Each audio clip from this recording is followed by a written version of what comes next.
All right, welcome back to the Property Management Success Podcast with Woohoo! Mark Brower here in the Property Management Aid Station. And last time we were talking about tools. Do you remember what we were talking about last time? Oh, now he's getting back on. Are Well, you? yeah, but I got to change my scenery because I was in the mountain scene, and now I'm gonna feel like I can't hold my breath that long. That's a sea turtle under the water. Oh, we got some nudity there. Not gonna put that on the screen. Great. this this Yeah. is So I'm a little disappointed that we started this episode and last episode, without you crushing a liquid death. So Oh are my you? gosh, that's right. Oh, and you know what? As I was leaving home this morning, I realized, and I was like, I had this moment. You ever had those moments like, oh, I forgot that in the house, but am I gonna go get it? And it's like you're like right there in the balance, and it's like, no, I'm already in the car. I'm out of here. And so, but it was my good friend Pablo Gonzalez sent me a here. I'll show you the box it came in. I had this sitting on my. You see what that says? I see a barcode. It says. And our listeners can't see anything, so let me Oh, describe it. There's a giant white barcode, and then it's what a is it? black barcode on a What does it white say? stripe What is with it? black. It says, I cannot read it. What does it say? It says slaughter bottle. Alrighty, slaughter bottle. Slaughter bottle. Somebody, Pablo sent me a slaughter bottle. It's the liquid death flask. And I open it up, no card, no like anything, no text, like, dude, I sent you something, nothing. It just shows up, and I'm like, that was Pablo. I recorded a video, and anyway, so that's what I left at home. And next episode, we'll have that. We'll have that here. Still hashtag not sponsored, but Not sponsored. one day we'll be Yes. sponsored by Liquid Death. Yeah, man. Okay, so last episode we were talking about building a portfolio, building a property management company, focusing more on eliminating churn than necessarily going out and trying to grow as fast as you can. And it's not an either or, but a lot of people will focus on, I got to grow, I got to get more leads, I got to close better, I got to hire a BDM. And yet they've got, the back doors open and everybody's leaving through the back. There you go. It's leads, units, and we don't. And then we take our eye off the ball. And you and I are saying, like, really, actually, and the point you made in our last episode, which I think is fantastic, is like, I'd rather take one unit a month that was never going to leave, and I would add to that, it's also going to be a supportive client. Oh yeah. Then Well, that's why you could say it's only one, because out of all the leads I get, I could filter and say I only need one. If I bring them in and I have zero churn, now of course everybody has churn, but if you had zero churn and you were net positive one door every month, you wouldn't need half there you the go. policies and processes There and you all the go. stuff that we have, because you wouldn't have to deal with the churn. I had a buddy that I used to do this monthly mastermind lunch with other property management company owners in my market here in Phoenix, and won't mention his name. Good dude, owned a RPM franchise, and his average client stayed with him 19 months, and he was adding 50 units a month, and he capped out like at a 700, 800 unit property management business. I mean, can you imagine just the absolute chaos of bringing in 50 doors a month and having them stay an average of 18, 19 months? Okay, so it's not fair for me to ask you. I should be asking him, but he's not here. So let me ask you, why do you think they were churning out so fast? I don't know, but he sold his business. He just couldn't handle it. I mean, it's just like, it was a nightmare. It's just crazy. It's ridiculous. I think he was selling like a low flat monthly fee, like kind of a model, and then just had to make up a lot of the money through maintenance and tenant fees and stuff like that. And new company goal, add one door a month that never leaves. And you could even double that and go to 2 doors if you think 1 door is I don't know. not That enough. sounds a little crazy. I mean, let's just be realistic here. Okay. All right, so we were talking about having some ways to grow, and you were really excited about it, and then I hijacked the conversation and started talking about myself and my growth and my market and all Yeah, of this you stuff. like to do that. You like talking about yourself. That's Well, okay. We'll forgive you. yeah, it's your turn. Go. Oh, sorry. So, okay. So back to this idea of like, what if we could get one client that never leaves, or two, or three per month? Like what would that look like? And would that be a business worth? And in our last episode, we talked about if there were two groups of clients, and one was like the clients that would never leave, and the other clients were like the ones that just come to this vortex of like chaos, and they stay 2 to 3 years, and they're very low likelihood of like ever transacting with us. And it's like, no, actually, if I could perfectly predict which of those two groups you're going to go in as a new client, I would only say yes to group A, and I would whatever it takes to run that business, I would do that thing only. And yeah, it's not adding 100 doors a month. It's not adding 50 doors a month. And you could argue, well, yeah, well, that's just too slow for me. Well, guess what? Grace Property Management, you're going to have Oh to my like God, tap. can we just stop? Mark Cunningham lives like 20 minutes from me, and like I have to hear about him enough from everybody in the community of what a great He's a guy Mark smart is. dude. Then I He's a hear, smart dude. I go to NARPM. He's speaking Oh, from the. He's talking at the Rent Vine thing.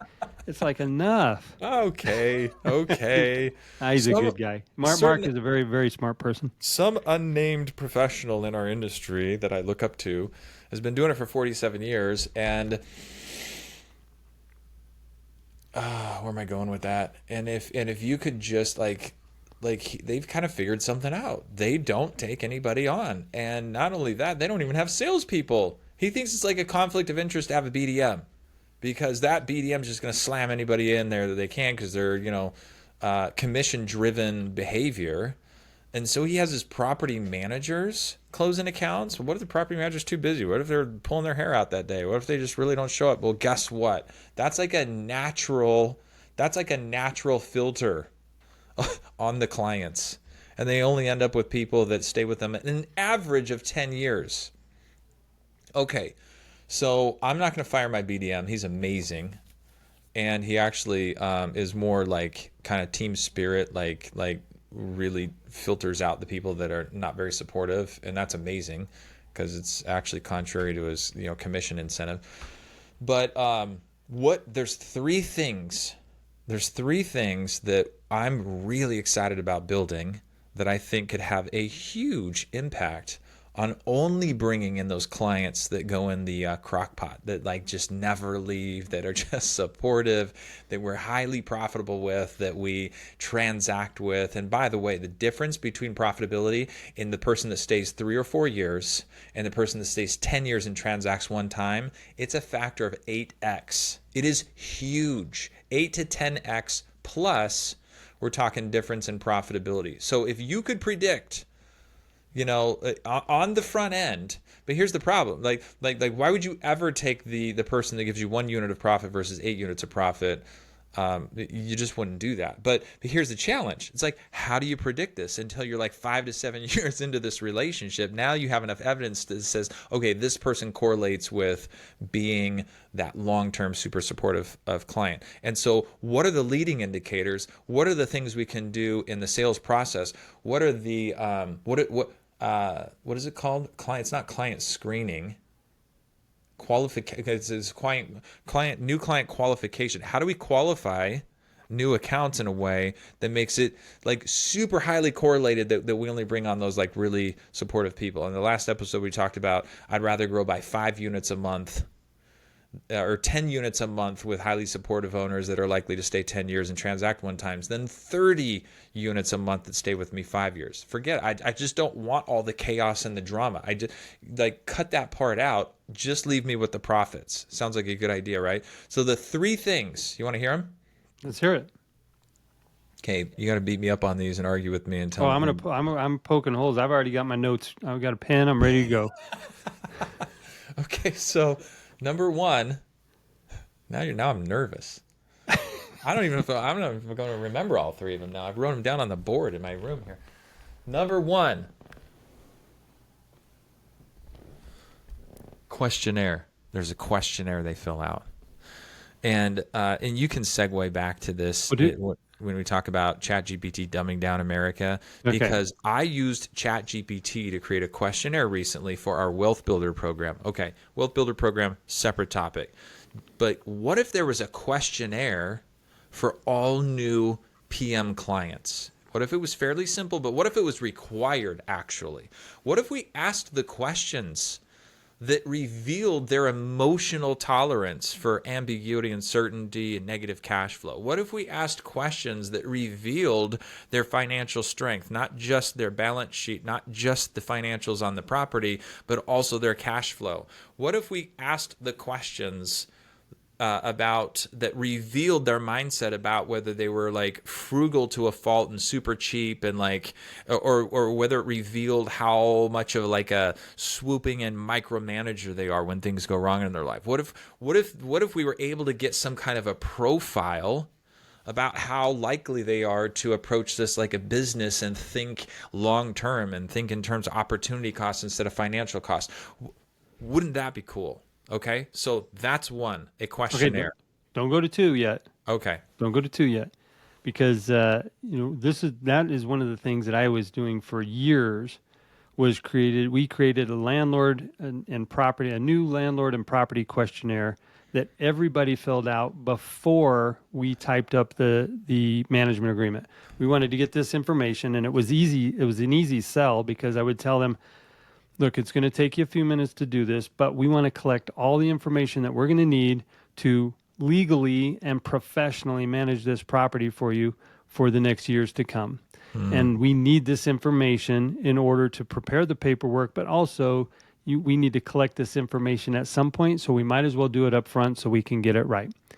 And we would ask that. So I think the practice, we were already doing that. Adding some of the things that you're talking about would not have been difficult to add some of those questions, because we already had their attention. We already set their expectations that before we can even send you a contract, we need to collect this information. So it would be really easy to screen some of those folks out. But there's a psychological impact, I think, and of course we're talking theory here unless you've implemented this.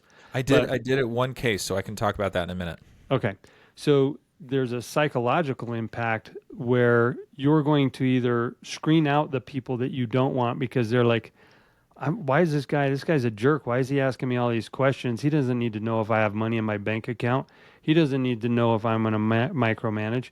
And that's perfect. We want to screen those people out. That is perfect. Right. But the flip side of that, which is even better, is the people we do want, they're going to see us as, wow, these guys got their act together. They're a professional company. They want to make sure that I've got money in the account. And it actually, I think, it would elevate our status in their eyes. And now we're the expert where they're going to, this is a bad term, but they're going to fall in line with our recommendations. That's not a bad term at all. I love falling in line. Okay. So I think by adding those things on this questionnaire is going to do those two things: screen out the bad ones and make the ones that we want to go into the crock pot feel like it's almost a gift if we allow them to be in there. Yes. And you know what? I'm getting like super excited as you're talking about all that, because it's all true. And it's like validating, that I'm thinking about this, and you told me you're going to poke holes in it. Now you're just like encouraging me, and like, you've already done this, and like, yes to all of that. And guess what? Like, when you talk about the psychology of this, there are people that play games to try to elevate the perceived value of their service by like trying to like pretend like they have these phony like gates that you have to like qualify to become their client. But this is not phony. This is the real deal. Like, if we don't like the way you profile, you're out, like, actually. Yeah. And so there's integrity and ethics, and like, it's an ethical gate. And not only that, but then we earn, here's the other thing we earn. We earn the level of perceived value that truly exists in our service offering by requiring this practice. And we might lose 10 to 50. Dude, I don't freaking care if I lose 50% of if those are the 50% that we're going to go in the blender and cause chaos and churn out in 3 years and like be super low profitability. And in exchange for that, I grow maybe a little slower, but actually maybe not. Like after my story starts gaining like there's a groundswell of opportunity and momentum that comes when you get super picky about who you work for, and then almost everybody's thrilled. I Well, mean, I that's don't a even think that you grow slower because you're not churning them out the back end. So you're yeah, not adding doors slower, but you might actually be, or you're not adding doors as fast, but you might actually be growing faster because if I'm adding 5 and losing 3 every month, I'm really only netting 2. yeah, Where if I'm adding 3 but losing 0, I'm netting yeah. 3. There you So go. So you and I both like this idea. It's on my board. If I don't get distracted with something else, shiny object syndrome, I'm gonna like confess that I'm like ADD visionary here, and everything's theory because I never build anything. I'm being hard on myself. I'm being well, hard on myself. But just so you certain know, just so our audience knows, the survey or the questionnaire, 100%. I did that for at least 15 years, probably 20. yeah, and okay, so here's my real case that we actually did this. Hold on, let me check my calendar. We're good.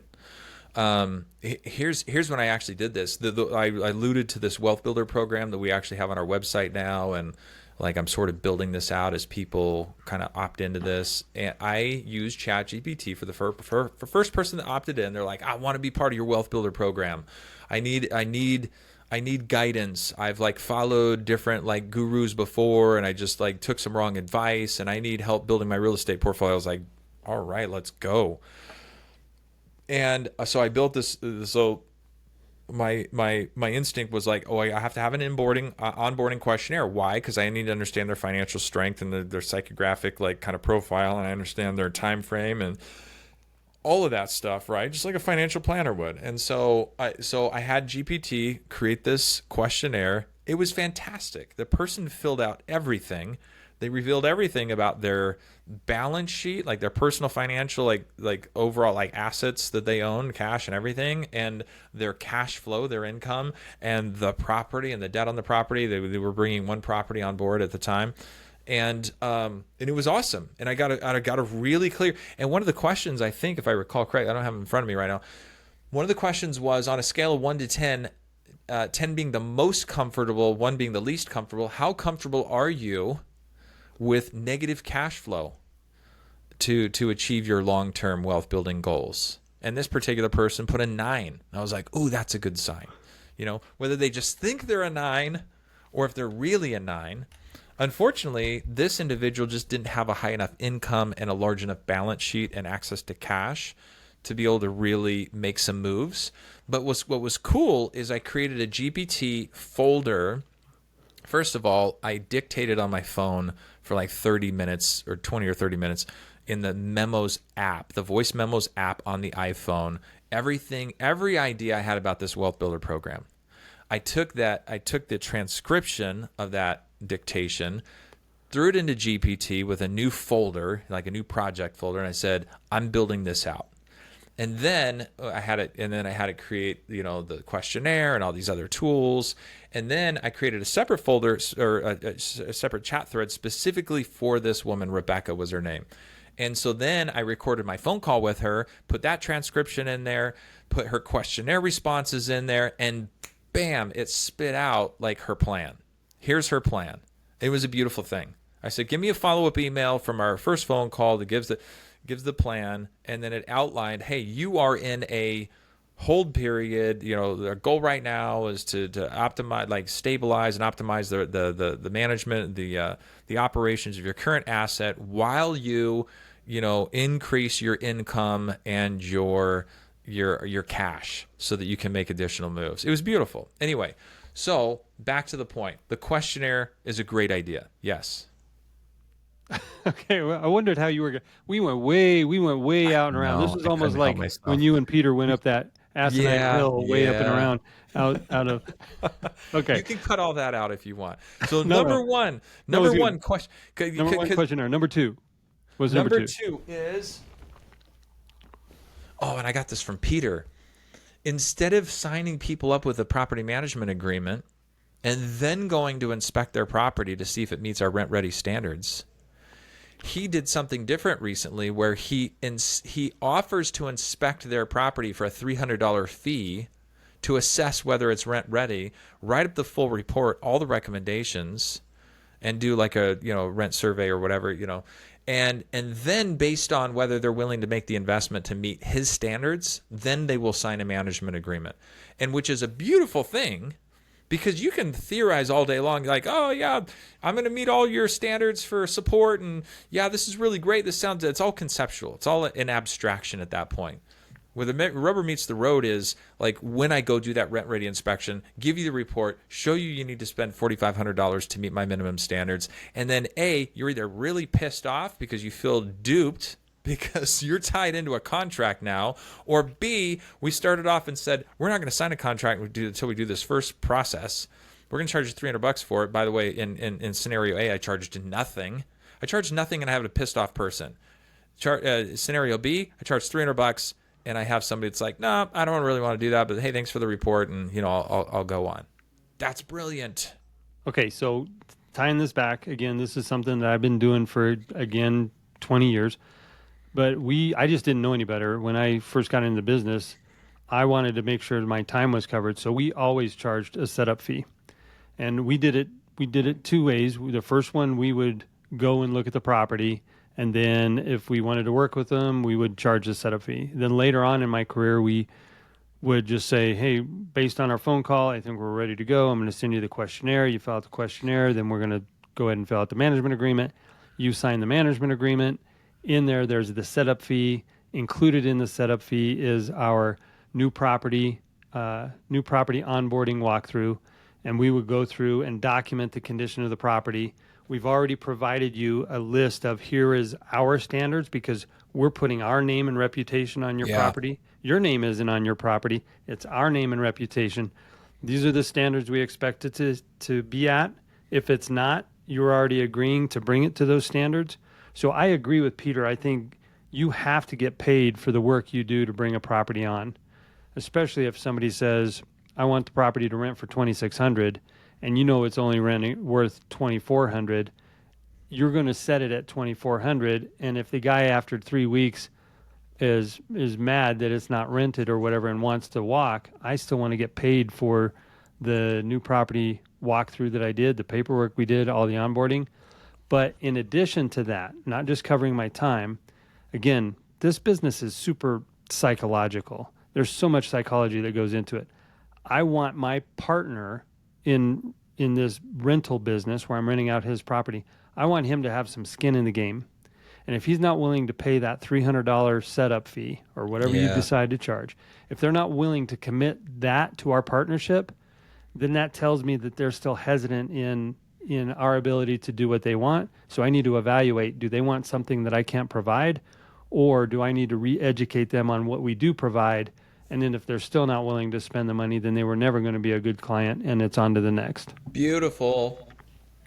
So number 1 was questionnaire. Number 2 is the kind of that first step of like that rent ready inspection. You probably did it. It sounds like you did it after you signed the management agreement, but then you kind of exited with grace, quickly if they weren't willing to meet your standards. Maybe psychologically, if you do it before you even sign the management agreement, like people have even less feelings of leverage and frustration and like, I already committed to you now, you're ridiculous.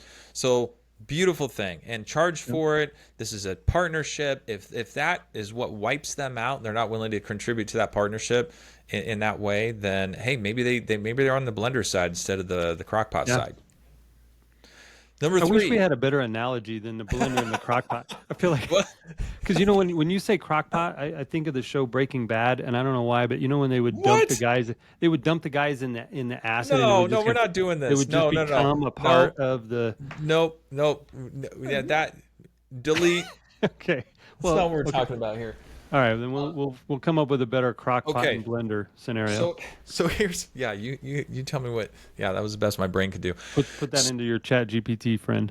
Yes. Number 3 is a required video that they have to watch where I'm just hitting them right between the eyes with the truth. In our last episode, we talked about how this business requires more bravery and more courage than almost any other business I can think of. It really does.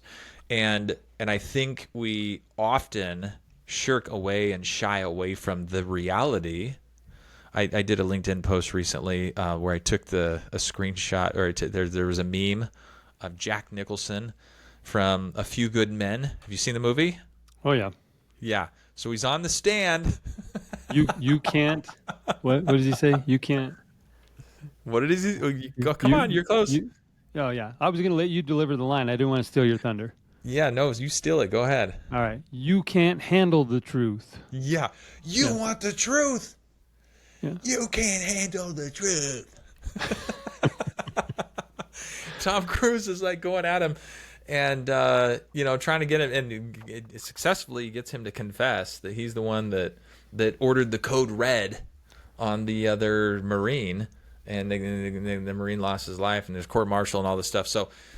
But Jack Nicholson is like, dude, I am on that wall between you and insanity, and I'm you can't, like, what it takes for me to do my job, you don't understand, and you need to sleep at night. And anyway, so, but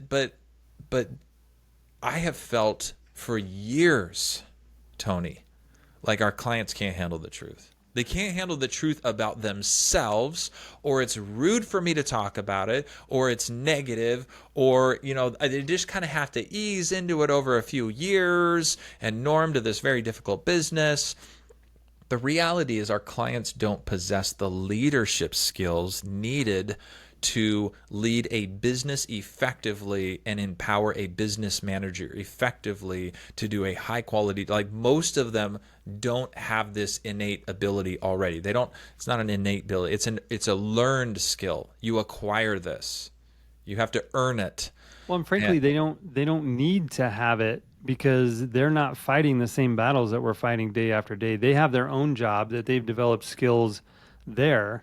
And so to throw them in the middle of being a property manager for their one property where they've screened 5 tenants in their lifetime, where they've dealt with 10 major maintenance items in their lifetime, they just don't have the ability to develop those skills. Okay, so that's not what I'm talking about. I agree with you, but that's not what I'm talking about.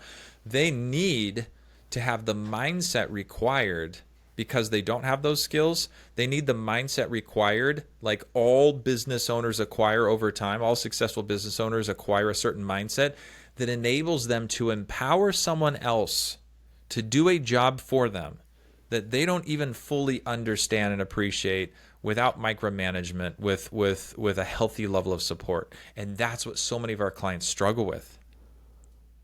Okay, so how long is this video? So the video, my goal is to keep it under 5 minutes and to make it required. Okay. I want it to be required.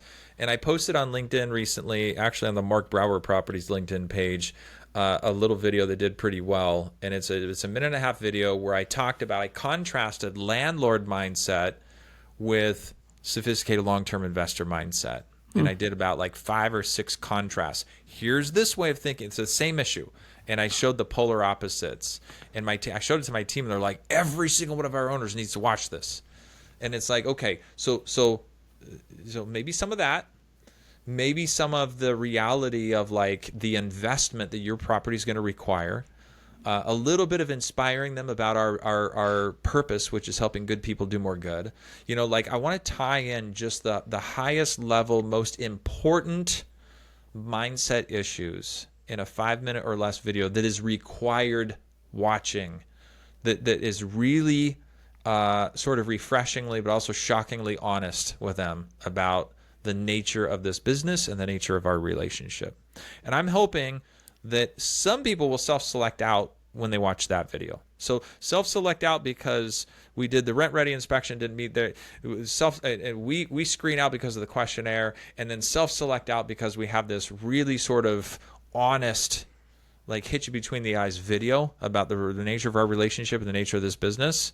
And then maybe maybe that's the three-pronged approach that leads us to mostly people that end up in the crock pot. And if our number of units added drops from 10 a month to 6 a month, but those are all like really highly correlated with 10% or lower churn, then so be it.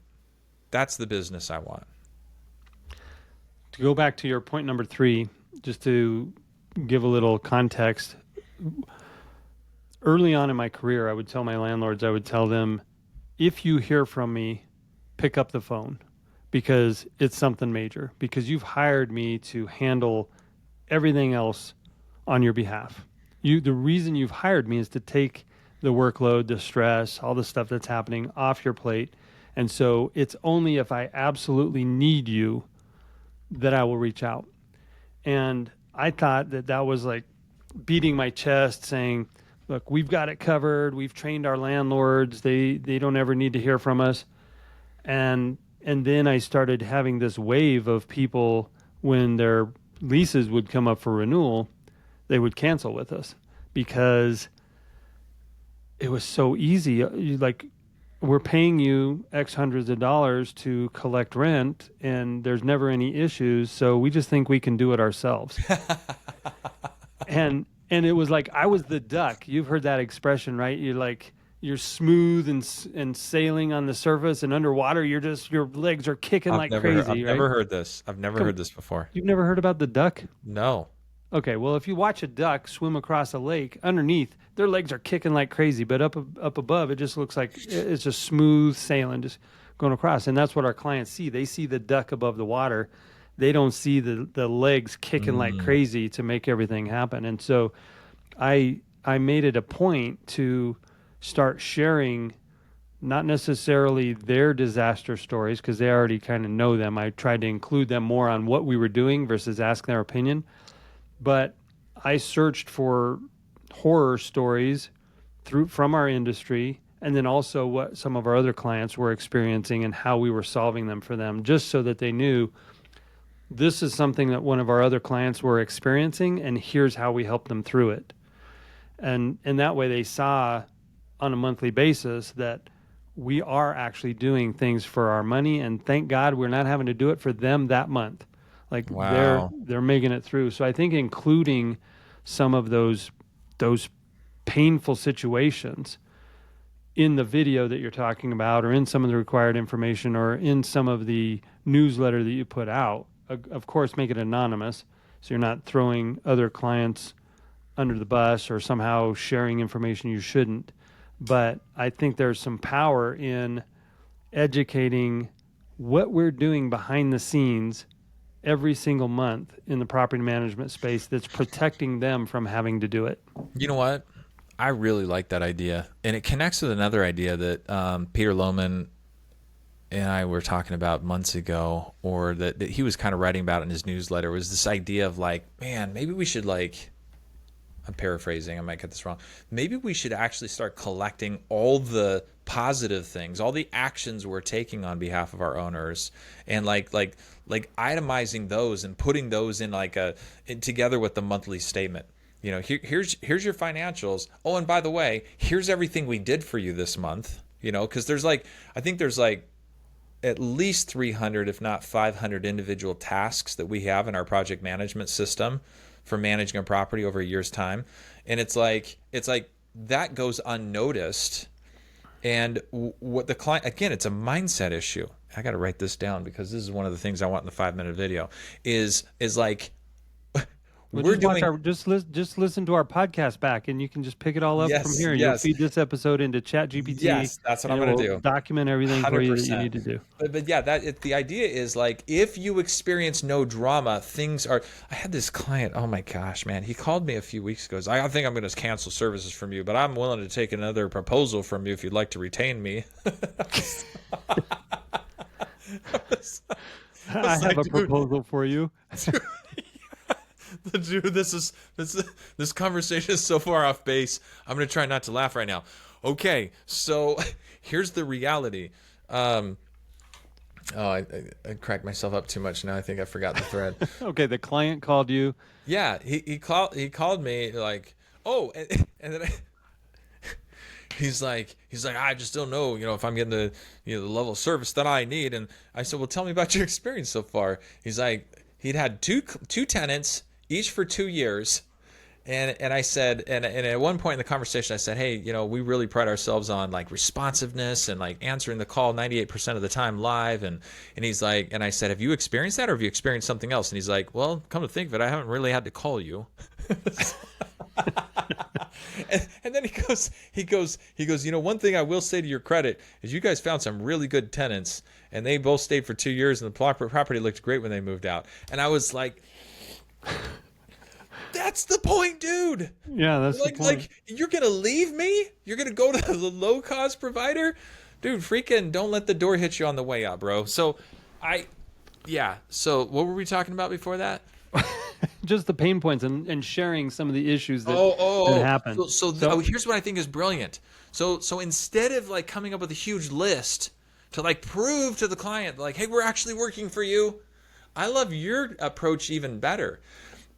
Like take a case that was like a nightmare and do a quick write-up about it and say, this is what happened with one of our clients this last month, and make it, I don't know, make basically, you're actually, I think, psychologically triggering a more impactful, endearing emotion when you do that than you would if you try to itemize the hundreds of things that you're doing that are making things smooth, right?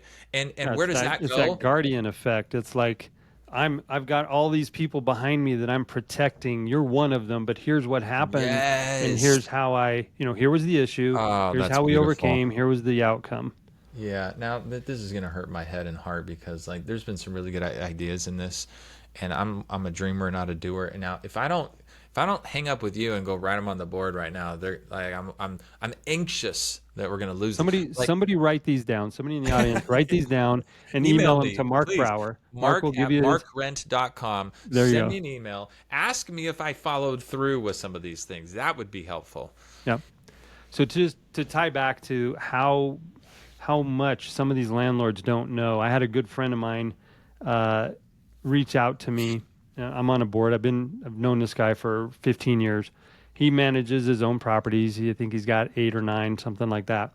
And he calls me and says, "Hey, can I talk to you about something? I got an issue with one of my properties." And I'm thinking, all right, so we're gonna get deep into a big issue that he's got. And he's like, "Yeah, I had these tenants. They've been in the property for like, I don't know, 7 years or something, and they've for 6.5 years they've paid on time. They were great tenants. Every once in a while they have 1 or 2 extra people there, and it gets a little loud. I'll get a noise complaint or something. But overall, been great tenants. But over the last 5 or 6 months, every single month they're late. And I'm thinking about, we've rolled into a month to month. I'm thinking about telling them that I'm issuing them a notice to vacate because I can't handle not knowing if they're going to pay the rent." And I'm like, so we talked through some of the issues of how they would have to do it. And in Colorado, we've got these stupid, crazy laws now that you have to. It's called a constructive eviction, where you can't just evict somebody to take your property back now. Oh man! And so we were going through some of these things, and so finally I'm like, well, like, how late are they? He's like, well, they're not paying until like the 3rd or the 4th. Oh my gosh! I told him I'm not going to use his name in here, but I'm like, look, man, I hate to tell you, but that is an A client. Like they're on the A list. Oh man! Right? So do not kick them out because I guarantee you are rolling the dice, and the odds are you're going to get somebody not as good as what you have right now. Oh man! Because they're taking care of the property, they report maintenance, they pay their rent, but all of a sudden they're paying on the 3rd or the 4th. It's not just the work we do, Tony. It's the perspective we bring that adds so much value. Okay, we didn't talk about ChatGPT. Oh my God, I want to talk about that so bad. We're already 40 minutes in. All right. I'm sorry, everybody. You need to get back out on the trail now. It's going to be a cliffhanger. We'll talk about GPT next time. Okay. If in the meantime you want to know about the dumbing down of America by ChatGPT, just ask ChatGPT if it's dumbing down America, and I'm sure you'll get a response. But we are going to go into that because it's super fascinating, and the makers of all of these AI tools are actually trying to figure out how to how to restrict their AI tools from evaluating material that has been created by AI, because Yeah. otherwise it just regurgitates and becomes more and more vanilla. And so anyway, we're going to get into that next time. Sweet. Next time. All right. All right. If you guys are still here, man, it's time to I mean, go. Like, seriously, like let's get out of here. Let's go. You got a race. You're running a race. Let's you got to go. you got to get out of here so you can build this survey, this video. You got to send Mark Brower at Email. mark@markrent.com an email with this list of things. See if I'm just all talk or if I'm doing anything. We got to get them out. All right, guys. We'll see you next time. All right. See ya.